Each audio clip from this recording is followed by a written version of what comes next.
Bonjour tout le monde, dans les dernières vidéos, je vous ai présenté les composants qui seront utiles pour la suite du projet de signalisation de passage à niveau. Pour rappel, ces composants sont le transistor bipolaire et le relais électromécanique. Aujourd'hui, je continue le montage du projet en utilisant ces composants.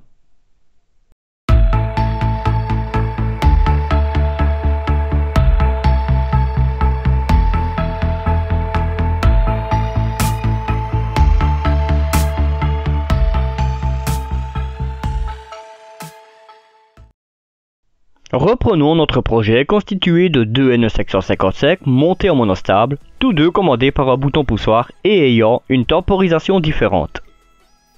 À ce circuit, j'ai ajouté un transistor bipolaire, mais pas un BC547B. Pas de tracas, vous en connaîtrez les raisons plus loin. Aussi, un relais a été ajouté au circuit permettant de commander un instable créé à l'aide d'un NE section 55. Prenons connaissance du schéma de principe mis à jour de la signalisation de passage à niveau. Comme le montre celui-ci, j'ai ajouté au circuit un transistor bipolaire de type NPN, un relais et un NE section 55 monté en instable. L'état de la sortie du NE section 55 est matérialisé par deux lettres rouges. Au moment de la mise sous tension, le fonctionnement de la première partie du projet incluant les deux monostables ne change pas. Comme nous l'avons vu, un appui sur le bouton poussoir SE active ces deux monostables, allumant par la même occasion les deux LED, mais pour une durée différente l'une par rapport à l'autre. Aussi, lorsque la sortie du monostable de gauche qui a la plus longue durée est à l'état haut, l'intensité circule vers la base du transistor QE en passant par la résistance R6 de 3,9 kΩ. Par conséquent, le transistor est saturé permettant un courant de traverser la bobine du relais en passant par la jonction collecteur-émetteur du transistor. Ainsi, les contacts du relais basculent. De cette façon, le troisième NE section 55 monté en instable est alimenté. Les LED rouges se mettent à clignoter alternativement. La diode EN4148 reliée en parallèle à la résistance R9 de 10 kΩ permet d'avoir un rapport cyclique avoisinant 0,5 ou 50%, permettant d'avoir un clignotement identique des deux LED. Pour plus d'informations concernant le rapport cyclique, je vous propose de visionner la vidéo que j'ai réalisée dont le lien se trouve en description. Lorsque la temporisation du monostable de gauche est terminée, la sortie de celui-ci bascule à l'état bas ne permettant plus à un courant de circuler vers la base du transistor QE. Par conséquent, le transistor n'est plus saturé, ne permettant plus une circulation de courant au travers de la bobine du relais. Les contacts de celui-ci reprennent leur position initiale, coupant par la même occasion l'alimentation du troisième NE section 55 monté en instable. À présent, les LED rouges sont éteintes. C'est important de bien relier les résistances R8 et R9, la broche 4 de ce NE section 55 ainsi que la note de la LED 3 au contact normalement ouvert du relais. Si la LED est reliée à la tension d'alimentation VCC, les deux LED restent allumées, même si le relais n'est plus alimenté. À présent, nous pouvons passer à la réalisation pas à pas du circuit. Comme à chaque fois, je commencerai par les calculs qui ont été nécessaires, ensuite je passerai au schéma d'implantation et j'enchaînerai par la réalisation sur les platines d'expérimentation. Prenons connaissance du calcul servant à définir la valeur de la résistance de limitation de courant de la base du transistor. Pour définir la résistance de base, il faudra effectuer deux calculs. Le premier servira à définir l'intensité IB au niveau de la base du transistor via cette formule. IB égale I relais divisé par bêta min. IB est l'intensité circulant entre la base et l'émetteur du transistor. I relais est l'intensité traversant la bobine du relais et bêta min est le gain minimum du transistor.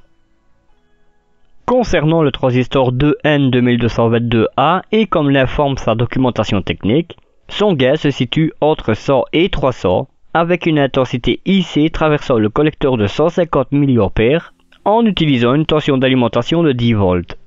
Je vais utiliser la valeur minimale pour le gain. Pour ce qui est de l'intensité traversant la bobine du relais, elle doit s'élever à 71,4 mA mais Pour avoir une marge, on multiplie cette valeur par 2, soit 142,8 mA. Pour plus d'informations, je vous propose d'aller voir la vidéo de Marc Blanchard et de JMC Lab Experience qui parle de ce sujet et dont le lien dirigeant vers ces vidéos se trouve en description. Appliquons la formule avec la valeur des composants. IB égale I relais divisé par bêta min, donc 0,1428 A divisé par 100, ce qui donne une intensité circulant entre la base et l'émetteur du transistor QE de 0,00428 A, soit 1,428 mA. Cette valeur sera utilisée dans le second calcul qui servira lui à définir la valeur de la résistance à connecter à la base de ce transistor. Observons le calcul de la résistance de base RB. RB égale UOut moins USAT, le tout divisé par IB. RB est la résistance à relier à la base du transistor, UOut est la tension présente à la sortie du monostable, et USAT est la tension de seuil du transistor. Appliquons cette formule. RB égale UOut moins USAT, le tout divisé par IB. Donc 7,3 volts moins 0,6 volts, le tout divisé par 0,00428 A, soit 6,7 volts divisé par 0,00428 A, ce qui donne une résistance à relier à la base du transistor de 4692 ohms, soit 4,692 kΩ. Ne possédant que des résistances d'une tolérance de 5%, d'après le tableau des valeurs normalisées de la série E24, correspondant aux résistances ayant cette tolérance, la valeur la plus proche de 4,692 kΩ et que j'ai à disposition est 3,9 kΩ. Si par contre vous utilisez des résistances d'une tolérance de 1%, d'après le tableau des valeurs normalisées de la série E96 correspondant aux résistances ayant cette tolérance, la valeur la plus proche de 4,692 kΩ est 4,53 kΩ. Afin d'être certain d'assurer la saturation du transistor, on peut utiliser la valeur normalisée de la résistance juste en dessous de la valeur calculée. Afin de justifier le choix de ces valeurs de résistance, calculons l'intensité circulant entre la base et l'émetteur du transistor en utilisant la formule suivante. IB égale UOut moins USAT, le tout divisé par RB. Calculons l'intensité avec une résistance de 3,9 kΩ à 5%. IB égale UOut moins USAT, le tout divisé par RB. Donc 7,3 volts moins 0,6 volts, le tout divisé par 3900 ohms. Soit 6,7 volts divisé par 3900 ohms, ce qui donne une intensité circulant au travers de la base du transistor de 1,72 mA. Calculons l'intensité avec une résistance de 4,53 kΩ à 1%. IB égale UOut moins USAT, le tout divisé par RB. Donc 7,3 volts moins 0,6 volts, le tout divisé par 4530 ohms. Soit 6,7 volts divisé par 4530 ohms. Ce qui donne une intensité circulant au travers de la base du transistor de 1,48 mA. Calculons la puissance dissipée par ces valeurs de résistance. Cette puissance est définie par la formule suivante. P égale U fois I. P est la puissance dissipée par la résistance exprimée en watts. U est la tension présente aux bandes de la résistance exprimée en volts. Et I est l'intensité du courant traversant la résistance exprimée en ampères. Mettons en application cette formule avec la résistance de 3,9 kΩ à 5%. P égale U fois I, donc 6,7 volts fois 0,00172 A, ce qui donne une puissance dissipée par la résistance de 3,9 kΩ à 5% d'environ 0,0115 watts. Calculons la puissance dissipée par la résistance de 4,53 kΩ à 1%. P égale U fois I, donc 6,7 volts fois 0,00148 A, ce qui donne une puissance dissipée par la résistance de 4,53 kΩ à 1% d'environ 0,0099 watts. Dans ces deux cas, Une résistance d'un quart de watt convient parfaitement.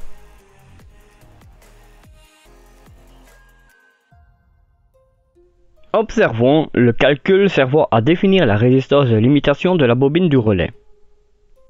En possédant un relais dont la tension nominale de la bobine s'élève à 5 volts et que j'utilise une tension d'alimentation de 9 volts, j'ai dû placer une résistance de limitation afin de faire chuter la tension aux bornes de la bobine.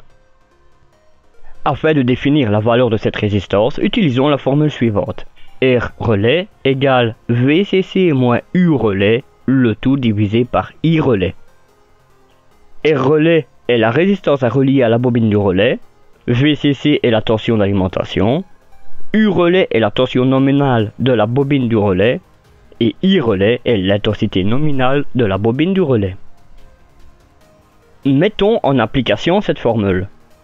Donc I relais égale VCC moins U relais, le tout divisé par I relais.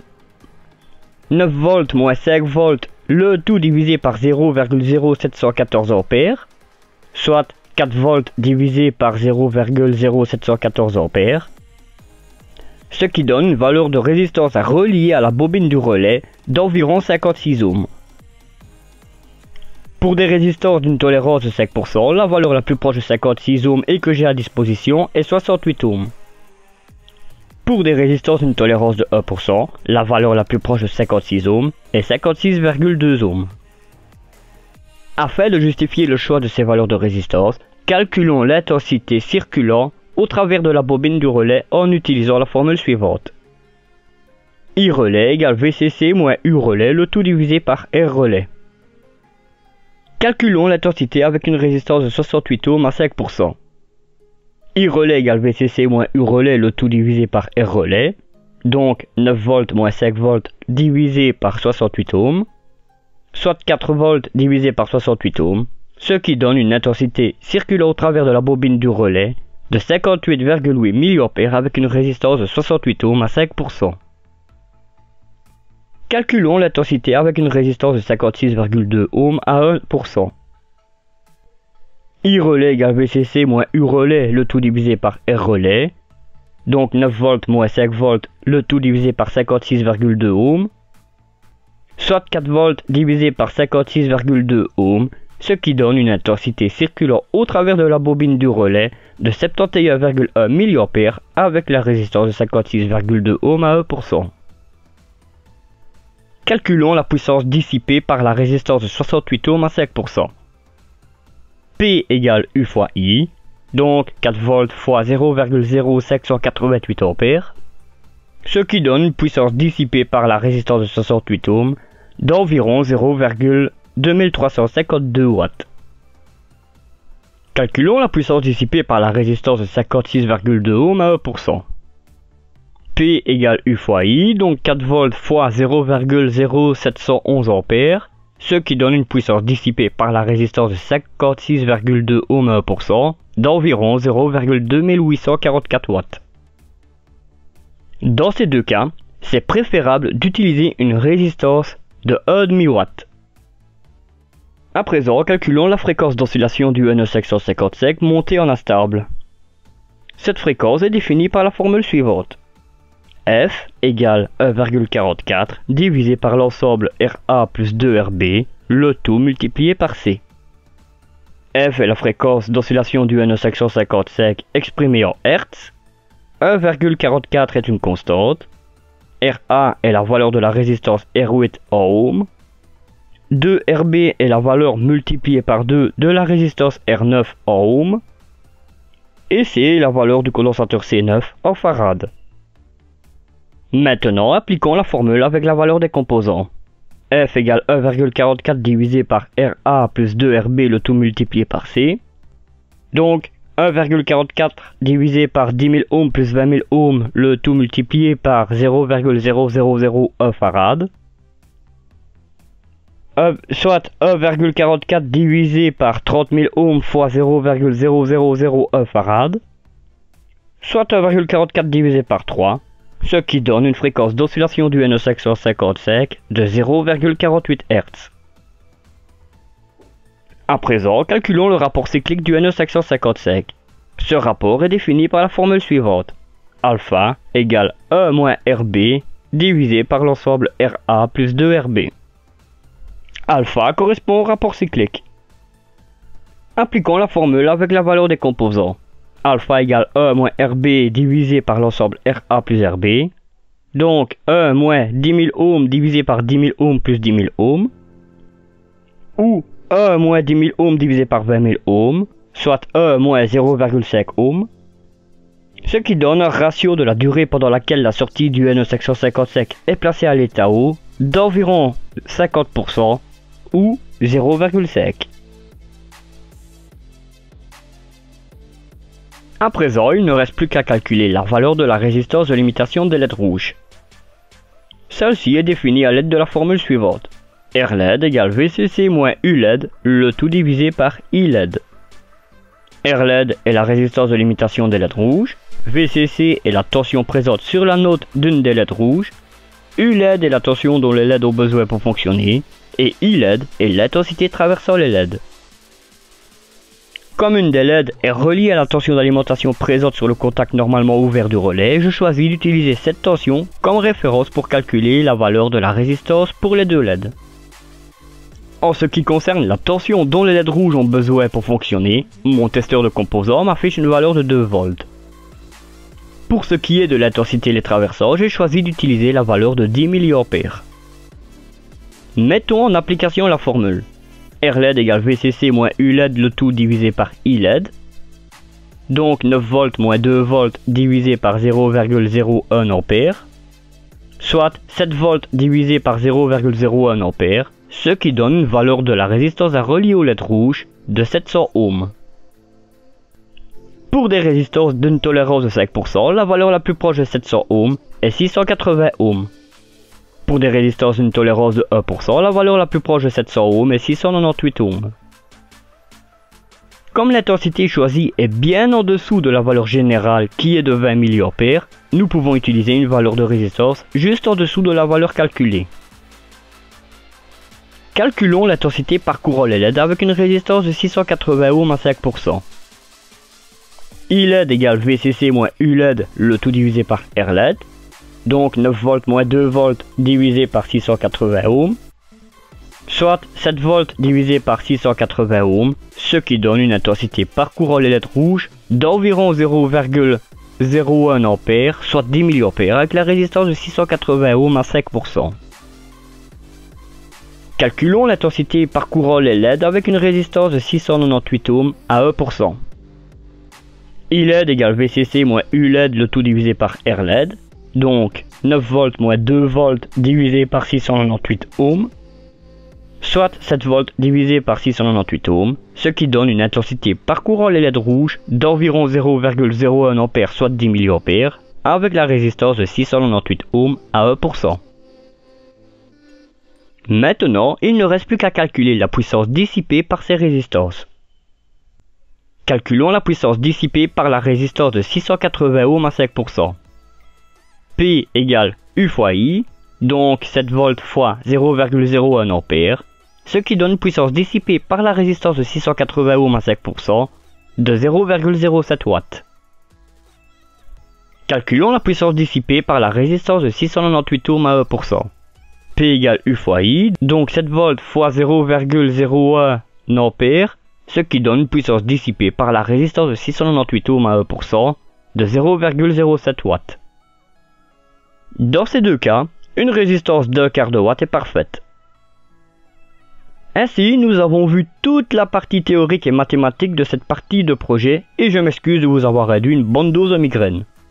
Je vous propose maintenant que nous passons à une partie plus pratique et intéressante. À présent, nous pouvons passer au schéma d'implantation. Sur ce schéma, nous retrouvons les composants ajoutés qui sont la résistance de 3,9 kΩ, le transistor 2N2222A, les résistances de 60 ohms, le relais et sa diode de roue libre, le NE755 monté en instable avec ses composants périphériques, ainsi que les LED rouges et leur résistance de limitation. Après avoir observé le schéma d'implantation, nous pouvons procéder à la réalisation pratique de la suite du circuit sur les platines d'expérimentation. Aussi, prenons connaissance des composants nécessaires pour la réalisation de la seconde partie du projet. Il faudra un circuit intégré NE555, une résistance d'un quart de watt dont la valeur dépend de la tolérance de celle-ci de soit 3,9 kΩ à 5% dont les anneaux sont orange, blanc, rouge, or, soit 4,53 kΩ à 1% dont les anneaux sont jaune, vert, orange, noir, marron. Une résistance d'un demi-watt dont la valeur dépend de la tolérance de celle-ci de soit 68 ohms à 5% dont les anneaux sont bleu, gris, noir, or, soit 56,2 ohms à 1% dont les anneaux sont vert, bleu, rouge, or, marron. Deux résistances d'un quart de watt de 10 kΩ pour des résistances de 5%, les anneaux sont marron, noir, orange, or. Et pour des résistances de 1%, les anneaux sont marron, noir, noir, rouge, marron. Deux résistances d'un quart de watt dont la valeur dépend de la tolérance de celle-ci de soit 680 ohms à 5%, dont les anneaux sont bleu, gris, marron, or. Soit 698 ohms à 1%, dont les anneaux sont bleu, blanc, gris, noir, marron. Il faudra un transistor 2N2222A, un relais, vous pouvez prendre un dont la tension nominale s'élève à 9 volts, sans la résistance de 68 ohms. Il faudra un condensateur céramique ou plastique de 100 nanofarad, un condensateur céramique ou plastique de 10 nanofarad, un condensateur électrochimique de 100 microfarad, une diode de type EN4007, une diode de type EN4148, deux LED rouges de 5 mm de diamètre, les breadboards avec la première partie du projet, des fils de connexion et une source de tension continue de 9 volts. À présent, nous pouvons passer à la réalisation. Commençons par relier la résistance de 3,9 kΩ à la sortie du monostable de gauche. Connectons cette résistance à la base du 2N2222A. On relie l'émetteur de ce transistor à la masse.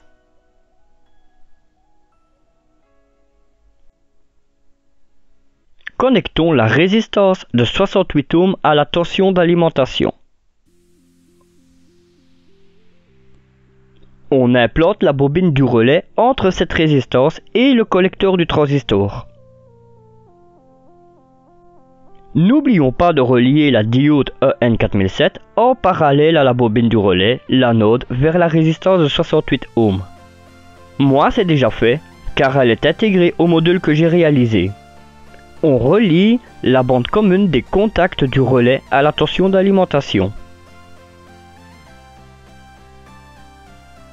Implantons le NE555 sur la platine contenant les circuits intégrés. Connectons la broche 1 à la masse. Relions ensemble les broches 4 et 8 et les broches 2 et 6. Ensuite, relions la broche 8 au contact normalement ouvert du relais. Plaçons un condensateur de 100 nanofarad entre la broche 8 du NE555 et la masse. Relions une résistance de 10 kΩ entre la broche 8 et la broche 7 et l'autre résistance de 10 kΩ entre la broche 7 et la broche 6 du circuit intégré. Plaçons la diode EN4148 entre la broche 7 et la broche 6, la cathode vers cette dernière. On relie le condensateur de 10 nanofarad entre la broche 5 et la masse et le condensateur de 100 microfarad entre la broche 2 et la masse. Maintenant, plaçons les résistances de 680 ohms sur la platine du milieu et les LED rouges sur la platine du bas.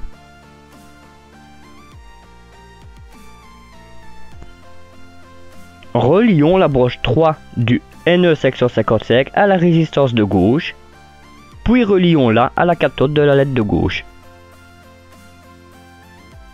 L'anode de cette LED est reliée à l'alimentation du NE555 venant du relais. À présent, relions la branche 3 du NE555 à la résistance de droite, puis relions-la à l'anode de la LED de droite.